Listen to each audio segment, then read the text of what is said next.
Russia is slowly losing Crimea.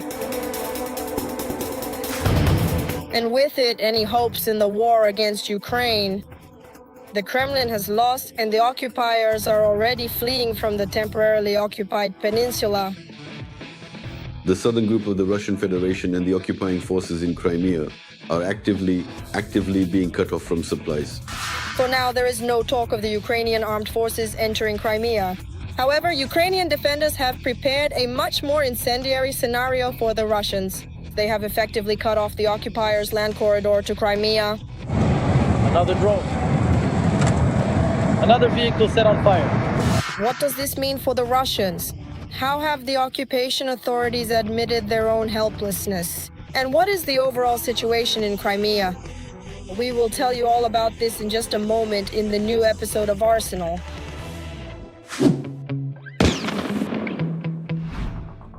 The land route to Crimea is now officially closed for the Russians.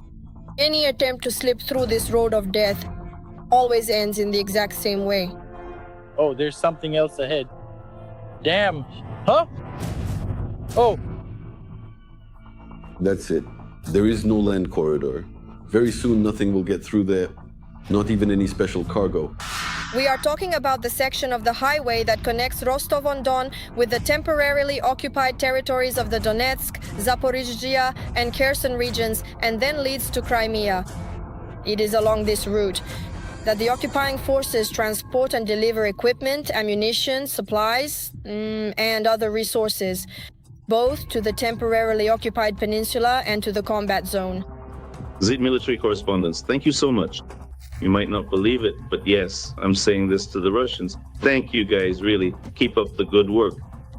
They're the ones saying, listen, we've got fuel trucks there. We're transporting the appropriate ammunition, personnel, weapons, hauling heavy equipment, and more. How are we supposed to move along this route now? It is going to become significantly more difficult. It will be much less safe.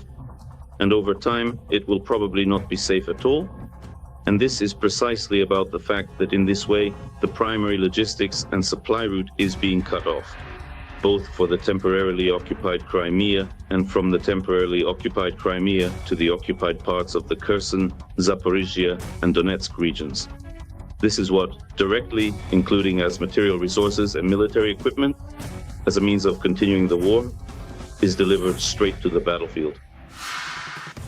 Azov began operations in this area at the beginning of May. It was they who took control of the occupiers' land corridor. Ukrainian defenders announced that they were patrolling roads up to 160 kilometers from the line of contact, in particular along the so-called Novorossiya highway. Supplying their occupiers has become a task with an asterisk for the Russians. The local Gauleiters had to find some way to respond to the situation, and all they really did was openly acknowledge their own complete helplessness. Amid frequent drone strikes on the road, Gauleiter Saldo, the occupation head of the temporarily seized part of the Kherson region, officially announced new restrictions on the movement of heavy truck traffic along the R280 Novorossiya highway. He published the decree on his own Telegram channel on May 22nd. I have signed a formal decree regarding the temporary traffic restrictions on the section of the federal highway R280 Novorossiya-Dibozhskod, heading towards the Jankoy border checkpoint. The decision is in effect from 0 hours on May 21st, 2026 until further notice. According to the document, the restrictions apply to the movement of freight transport on the section between the 463rd and 494th kilometers of the highway. But interestingly, this concerns civilian freight transport. However, there were no restrictions for the military. So Saldo can only be thanked for this. It will be easier for Ukrainian defenders to aim. Z-bloggers did not appreciate the decree. They called this decision a target on the forehead. They say that these restrictions will only make it harder to disguise military convoys among civilian transport. In fact, instead of ensuring the safety of the land corridor to Crimea, Saldo has blocked it. So far, only for freight transport. Is it even necessary to say that his actions completely align with the enemy's objectives? And we even understand the outcry from the Z-bloggers. The occupiers in the temporarily occupied territories are clearly having a hard time right now, but it will get even worse. We are cutting off their logistics, and we are doing it harshly. And by the way, this explains many of the successes of the armed forces of Ukraine on the front line, because it's very difficult for the enemy to fight without supplies. If reinforcements don't arrive, if ammunition isn't delivered, if food supplies don't get through, then fighting becomes much harder. On top of everything else, control over the main Russian artery to Crimea is also a loud slap in the face to Putin. One of the Kremlin's goals in this war was precisely to create such a road.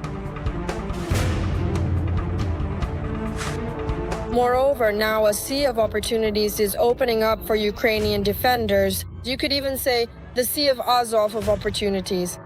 And considering the capabilities of our drones, considering the capabilities of our, let's say, our naval component as well, we fully understand that there will also be maritime support.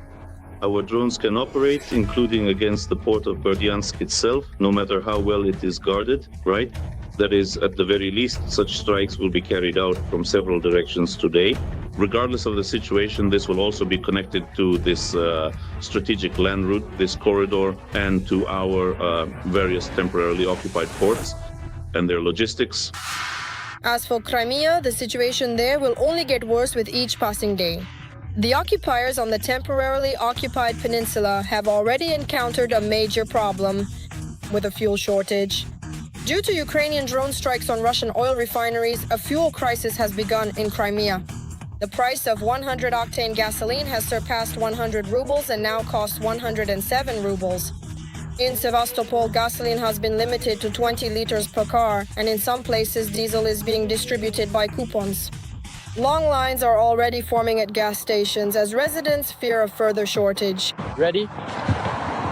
Bam! What's that? That's the lack of fuel in Crimea and gas at 43.20. Diesel at 81 rubles. Damn, when? Where? Why are we heading this way? I just don't get it. There were some quite provocative statements from interesting figures like Solovyov, where he explicitly said that yes, bloggers should be jailed. And basically everyone who films should be jailed as well. We really have nothing left. I stand behind and support those who create these kinds of videos and admit, damn, we are facing some problems. After all, we have no choice but to speak out, to shout, to show from different corners of Russia what's happening with prices here. And now the Kremlin simply won't be able to help the occupiers in Crimea anymore. It's now almost impossible to deliver anything to the temporarily occupied peninsula. The ferry crossing to Crimea has been destroyed. There are no ferries. Dangerous, explosive, and flammable cargo is not being transported across the Crimean bridge. The land corridor will soon be cut off. How are you going to deliver anything to the occupied Crimea? And who said that the Kerch Bridge will stand for long under these circumstances?